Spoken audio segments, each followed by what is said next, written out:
Hello, hello, hello. What up? Welcome to The Plot Strikes Back. Bum bum bum. We are here to talk about Alien Romulus. Yeah, man. There will be spoilers in case you have not seen the movie yet, but perhaps you want to hear what we have to say, and I'm sure you've probably heard what others have had to say as well. Mm-hmm. This is just going to be our take to kind of go over a few different points of the movie, and we'll just kind of wrap it up with a nice little rating bow tie at the end. So Yes. the way we're going to start this off is with our notes here. We're going to start off with sound design first. Which is fitting because the very first scene I think we're both still obsessed about, which is the nothingness of vacuum of space. Yeah, I really do appreciate how they articulated the vacuum of space. Oh my God. Because a lot of times, and again, even though a lot of us love Star Wars, there's so much noise in space with Star Wars and other IPs, and that's not at any way, in shape, or form accurate. Yeah, no. To real life. It's like quieter than quiet. Yeah, exactly. It's weird. There's zero noise. It's insane, and that's actually kind of creepy. Yeah. And I love that though. And the moment you just kind of see the shadow, yeah, of the man, ship it's just like approaching drifting in, and you can kind of see like the stars that are disappearing behind the ship. Yep. And then it's just quiet. And when we first saw it in AMC Dolby Theater, everybody was silent. I mean, we were chewing our snacks, and I had a curly fry. I stopped in eating my the mouth, popcorn, and I was just like, I could not chew. There was people that were next to us that were like hands in their popcorn bag, like waiting. No one made a single noise, and I loved that because it honestly made me feel like people respected what was happening. Yes. And you could say, well, nothing was really happening. It's like, yes and no. Yes, man. The ship was on its mission. Yeah. It's like the suspense of what's about to happen here. And as we kind of get inside the ship, then everyone kind of continued chewing their food, drinking their drinks, eating their snacks and stuff like that. But then we kind of just started to see how things started to unfold to this movie. And I mean, all throughout the entire movie too, there was great sound design. I mean, there were a couple times when things got very chaotic, when like alarms were going off. The sounds of the xenomorphs or the face huggers. Xenomorphs. There's one part I told you when we first saw this. I like closed my eyes and I was just listening to the sound going back and forth from the left to the right wall of the theater, and like you could just envision yourself there almost. Or I tried to maybe embrace like the fear, the terror of what's happening, even though I wasn't scared. But it just a couple jump scares, but like maybe like 2 minor. or 3. Yeah, but Nothing nothing crazy. like it wasn't like a horror film in that aspect, but man, like the sound design was magnificent. I loved the sound design And the in this movie. like whenever ships were taking off, or that was another thing. Like when their ship loud. finally starts to ascend through the atmosphere. That was crazy. Yeah, Man. that was a cool scene. I love they that call whole it? Here scene. comes the. I forgot what she called it. Yeah, I do too. But she's like, here comes. Yeah, it was very, very, very well done. Mm-hmm. I don't know if that is the type of thing that would get them nominated And for an award or something like that. For us, it's on the list of one of the best sound designs I think I've seen so far in a movie this year. Yeah, I have it written here with sound design, but the music, especially, like I said, the last, and obviously we'll get to this, but the last like 10, 15 minutes, it's like a steep decline into like uneasiness, maybe tense. And that coupled with the music just like at least for me, it added to it. Yeah, and agreed.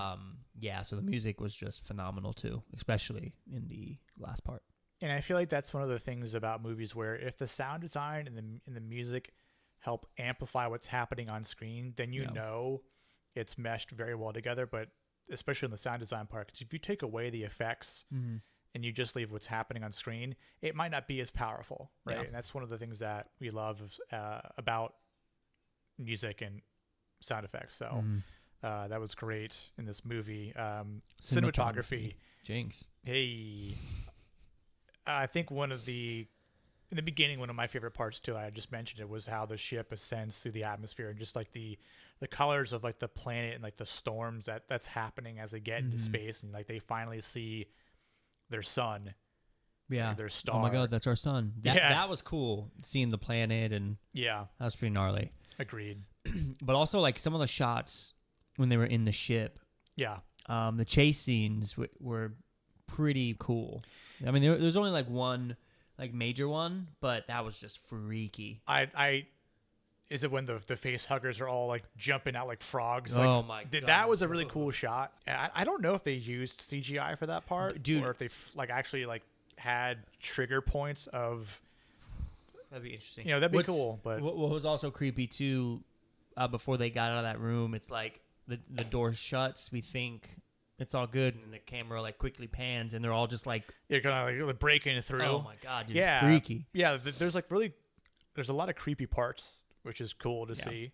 And I think again when you have a group of kids or younger adults, I would say they never really have to tell how young they are, but I mean the actors themselves are very young and in like their 20s, so they don't know what they're expecting to find out, and because they're just trying to do this like weird like reconnaissance mission, see if they can recoup anything from the ship. Trying to grab the cryo chambers. Yeah, for the sleep, because they need 9 years worth of coolant.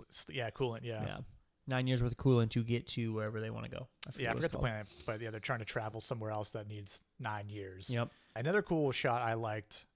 I mean, there's a couple parts of the xenomorphs and just how the camera was like really focused in on them when they were getting close to basically killing them. It's just a kind of thing you have to do in an aliens movie. Like you have to have a close-up shot of like the xenomorph and just get the creepy like jaw like snarling, and then the little like mouth comes out. Yeah, man. The xenomorph, as we're calling it, Zeno, the xenomorph, got a real bad drooling problem. It needs a bib. Yeah, it needs more than that. It's a lot, and it's crazy, but looks cool. Love it.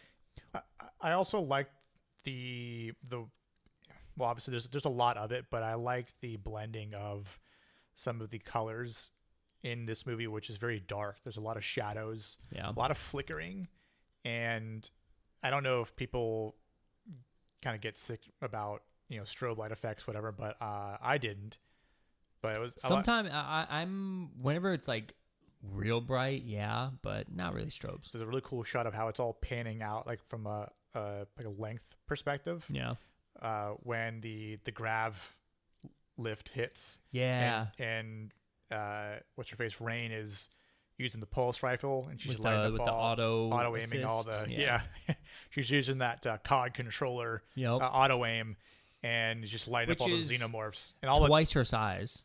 Yeah, she's 5'1". Yeah, she's not a small. She's a small human being, but the fact that you see just all this acid. Oh, dude, that was so cool. And the way it falls, it was just a really cool. Like, I mean, obviously it's an effect, but I just like the way that was shot. Yeah, that was really, really cool. Acting and character design. I think a lot of people have said this so far. That one person, David Johnson, as Andy the android. Good God, stole the movie. He stole the show. He was definitely the highlight of this entire movie. And the cool thing that we found out about this movie is a lot of people in this movie are all new. They're up and coming actors. The pilot, that was her first. Yeah, it was her first like major gig. I think this is like the second or third thing that David Johnson himself was a part of. So, and then Rain, Kaylee. She was in Civil War. Yeah, she's been in couple things. And she's in Brian Johnson's Murder Mystery. Yeah, again, it's just great to see a new up and coming generation kind of do a decent job. But again, we'll get into some of the likes and dislikes and plot about this. But did you have any issues with the other acting involved? Because again, we know that David Johnson stole the show. But one thing. What? And I've said it 1,000 times now, but I could not stand the cousin. I hated him, dude. He was super annoying, dude. And I think everyone can be like, not only was that probably the most brutal death. I mean, he kind of deserved it. He did. He definitely deserved it. But like, that was pretty brutal. you know, and but that guy was mean to my boy Andy, like for no reason, all because some other synthetic did something else. Like, let it go, okay? Dude. Yeah. I hated the Rook. You hated the Ian Holm The AI homage. thing. Yeah, I did not like it whatsoever because it was not needed in the slightest to me. It was an extra step they didn't have to do. Well, I'll say something about that when we get to the plot start.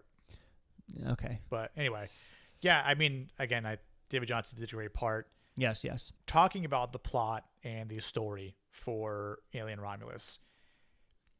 Having this been the newest rendition of an Alien movie, but this is a direct sequel to the first Alien movie. Yep. Which this comes before Aliens. And it definitely looks like they kind of did that same The Force Awakens to A New Hope effect, where we're going to include a lot of similarities, but we're going to include enough that it seems different, different cast, different scenario, but it's because it's building off of something. But we're going to pay some homage to a couple things, and Rook being that other android is one of them. And I liked how they used the disc from him to help Andy, upgrade kind of. Andy. Yeah, so like I do think for the sake of Andy's character progression, that's where Rook played a key role. You could have done a different android though. I mean, that's what I'm saying. That's where they wanted Rook to do that. in Aliens, what's his name? Hudson or something? Ash. Yeah, it's not Ash. Yeah. It's different, but it's like that. But that's the prototype, right? Yeah. It's like T-800, right? For like Terminators are always going to look like Arnold Schwarzenegger, but it's not him per se. They just look like him. So, I mean, I get that, and I think for the sake of Rook specifically, when in the third act too, because I enjoyed the first and second act, and the third act to me felt rushed, and I get it. Like that's when a lot of things are happening.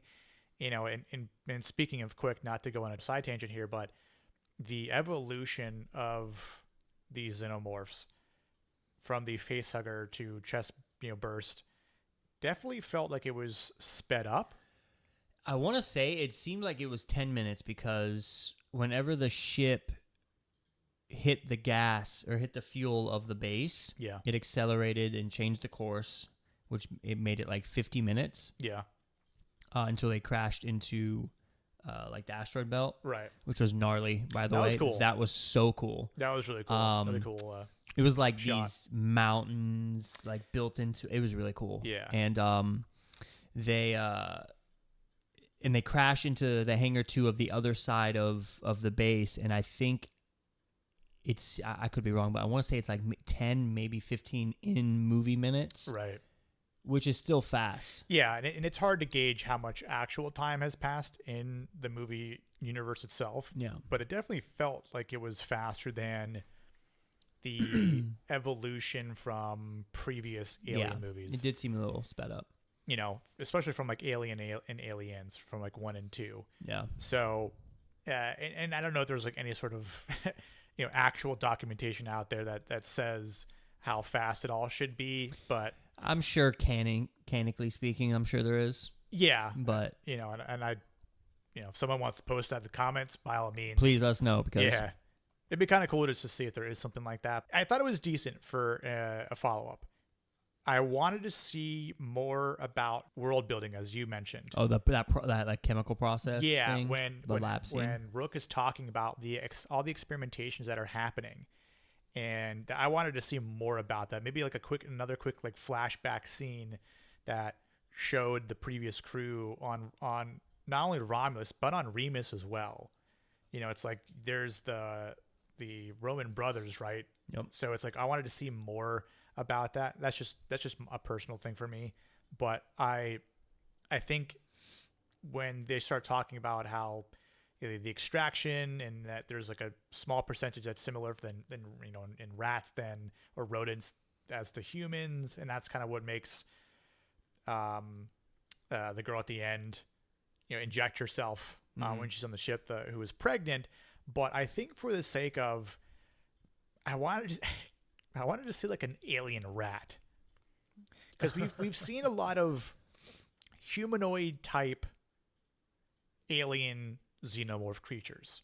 And we saw the other two different creatures from Prometheus and Covenant, but we haven't seen in these movies. In like the comics and like even the toy action figures, there was different types, or even other video games, there were other different types of hybrid type aliens. I wanted to see an actual rodent or an actual animal that had some sort of xenomorph infusion. Again, it's chemical. Yeah. They kind of showed it on the screen, and that's what I thought we were going to get. Well, you see the remains of it, of what it looked like. Yeah, but I think it would have been cool just to see it on screen, like an actual, like, even if they built it prosthetically.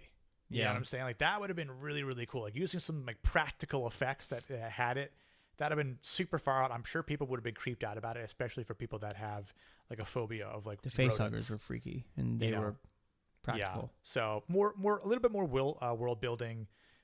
Maybe not a super rushed third act. A little bit more. Like, I think if the movie was maybe 20 minutes longer, 15, 20 minutes longer for me, I think that would have been good. Wow, that's weird.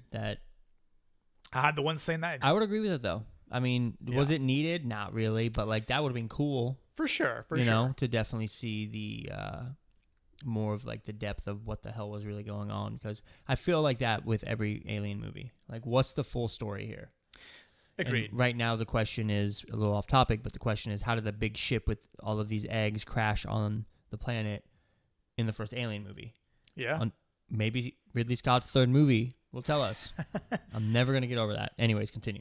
I think there could be a little bit more. And again, there's still a lot to be said about this whole Alien universe. So, I mean, I guess we'll see what happens. What were some of your likes and dislikes? We've kind of already said some already. Like, I mean, definitely the dislike of AI Rook. Hated it so much. There was a convenient amount of plot armor. Yes, towards the end, specifically with the gun. Yeah, when they fall down the elevator. Yeah, there's like this really cool scene in like an elevator shaft, and anyway, Rain runs out of. She runs low when she's incredibly shooting. to the point where 10%, I think it was. Yeah, the bar is blinking, which tells me anywhere from 1 to 10% is what you got left, right? Yeah. And then in the elevator shaft, David ends up getting a hold of the gun. To save Rain. Or Andy, yeah. Spoilers. And he like reloads and then unloads the 450 rounds into the. It was a lot. I mean, I'd be kind of curious to see how much it was, but it was told to her, "You've got one mag. That's 450 rounds."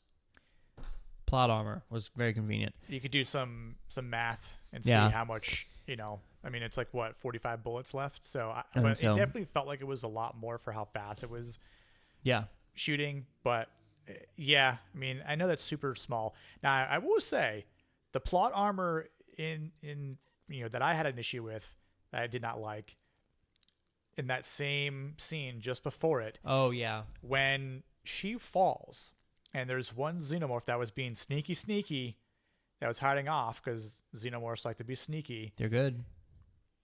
Every other death, for the most part, that we saw in this movie and in other movies before, xenomorphs love to impale their prey with their tail.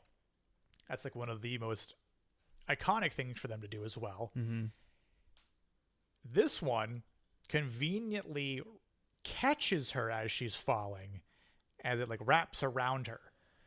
When normally, if it was, I feel like it was any other character, it would have caught her or caught him, impaled it, through an impale. Yeah, I can see it. Because she's the main character, she didn't get like, look, she could have died, and the person the person that lives is Andy. Yeah, as the android. I would have been fine with as well. Not saying that because she left, I didn't have a problem with that. Just for clarification, it doesn't like. It doesn't ruin the story, but it's sort of like, okay, so to me, I'm sorry, continue. Well, I'm just saying, like, the xenomorph doesn't impale her, but it impales everyone else. To me, it seems like, because I've seen this movie twice. The second time, I noticed that the xenomorph that caught her with the tail had a chunk of its head missing. So it definitely, to me, it was like he was going to catch her and be like, all right, I'm taking you back up there and I'm going to you up. Yeah, I get it. Still just something that I was convenient. Like, all right, okay, okay. But the other thing that I wasn't very fond of was the hybrid itself. There's that one moment that everyone was like gasped in the theater. It was creepy looking. It's creepy as all fours, but it looked too much like the Engineers, which I'm okay with that. The reason why I'm not is because if it's a hybrid of a human being, human beings are not that tall. So why is it that it can just suddenly shoot up to like a 9-foot tall, 10-foot tall human being, which is how tall the Engineers were? You know who we should ask? Ridley Scott. I guarantee you, I got a little intense, that it explains that. Explains it where? Well, no, I'm just saying his third Alien movie that he hasn't made. Listen, we've had how many? Prometheus to? I mean, sorry, Covenant. Maybe. I don't know, but it's not to me. It's. I'm always saying this because in the evolution of a face hugger popping out the chest and then the xenomorph hatching, they're not that tall. But here's the thing. Granted, it was a baby, and that was the chemical. Yeah, that's the thing. That's where it's different. So that's where I think whether you call it plot armor, I was gonna say whether you call that plot armor or not, that's the explanation. I'm about to strike all this plot armor and say no. It works for me, man. It's just I don't like it when it's too convenient. Yeah, but this to me, like, it's not really convenient. It's just. It's convenient for it to be that tall that looks like an engineer, but it's not an engineer. I think they just wanted to make it creepy as to me, it didn't seem that creepy. No, to me, the only thing that was creepy was that shot because... I would have liked to have seen like a little baby, like a little quick... That's what I thought we were going to get, this weird creep, because you saw the head in that one... I'm like, this thing's going to be weird. I thought it was going to be like a smaller xenomorph baby that was super quick. And just like darted around like it's almost freakier.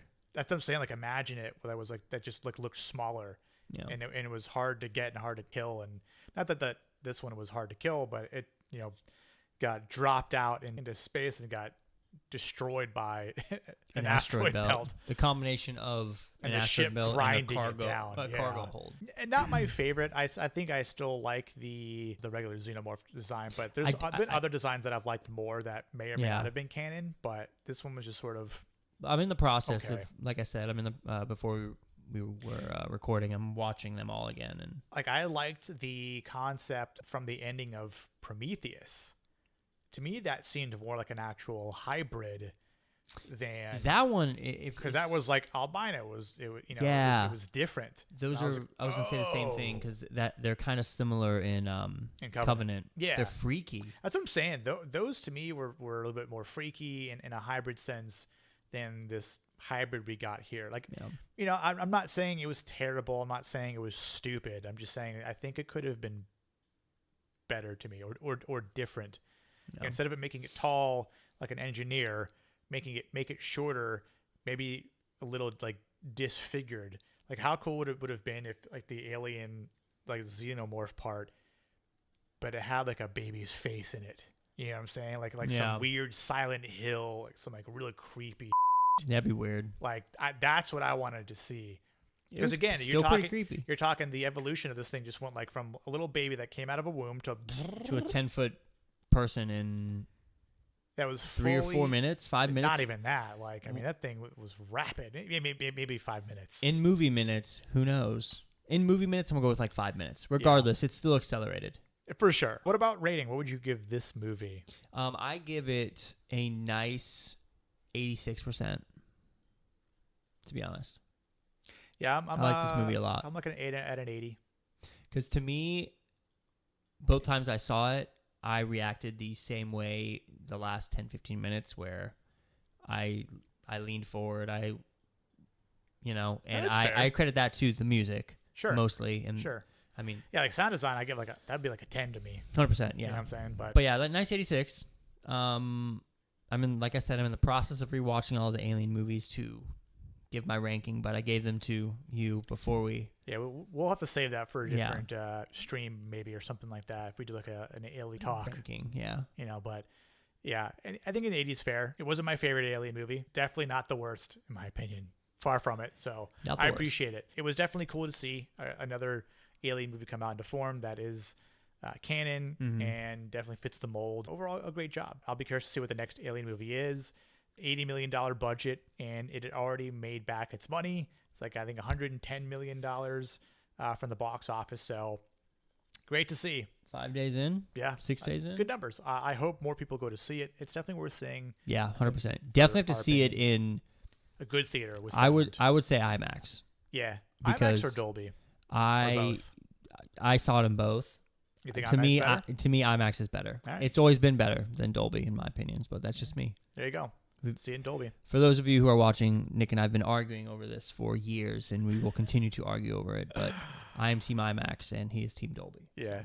But anyways. Yeah, let us know what you think. That's it. Yeah, let us know. Let us know if you're Team IMAX or Team Dolby as well. Yeah, and let us know what you think about the sound design, the cinematography, the acting, the characters, the plot. The hybrid. The hybrid. Let us know about the hybrid. Yeah, maybe the hybrid more importantly. Yeah, because it's probably something we just argued the most on in this video. So, but we appreciate everyone sticking around. Yeah. You can follow us on X at Plot Strikes Back. There should be a link in the description below. Catch us on the next video upcoming soon. Stay tuned. Obviously, we're being more active on YouTube, so pretty exciting. More people are wanting that, which is nice. So definitely stay tuned. Yeah, we'll keep them coming. Yep, sounds good. So that'll do it for us here. Catch you next time on The Plot Strikes Back. Strikes Back.